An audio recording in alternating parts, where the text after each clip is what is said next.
এদেশের জনসংখ্যা বাড়লেও বাড়েনি মানুষ, শুধু বেড়ে গিয়েছে মানুষরূপী মুখোশ।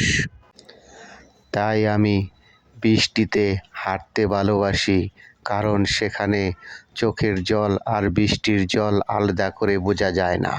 আমি আমার জীবনে বারবার ব্যর্থ হয়েছি, তাই আমি সফলতার মুখ দেখতে চাই। আর এ জীবনে অন্যের জন্য বেঁচে থাকাই আসল স্বার্থের জীবন। জীবন যা দেয় তার জন্য কোনো নিষ্পত্তি করবেন না। তাই জীবনকে আরও উন্নত করতে, আরও নতুন কিছু উদ্ভাবন তৈরি করতে, জীবনের সময়কে যত বাঁচাবো ততই জীবনকে আরও উন্নতর শিখরে নিয়ে যাব। এই জীবনে চলার পথে অনেক রকমের অনেক বাধা আসতেই পারে, তার জন্য জীবনে থেমে থাকলে চলবে না জীবনকে।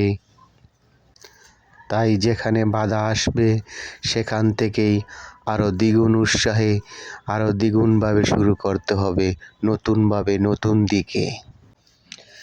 যে নিজেকে নিজের মধ্যে কন্ট্রোল করতে পারে না, নিজের মধ্যে দমন করতে পারে না, সে অপরকেও সাহায্য করতে পারবে না।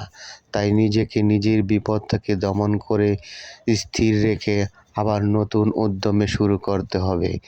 তবেই পরের উপকার, পরের জন্য বাঁচা যাবে। তাই সকলকে মনে রাখতে হবে, এই মুহূর্তের জন্য আপনি নিজেকে উৎসাহিত করুন, আনন্দিত করুন। এই মুহূর্তটি আপনার জীবনের শ্রেষ্ঠ, আপনার জীবনের অসাধারণ, অত্যন্ত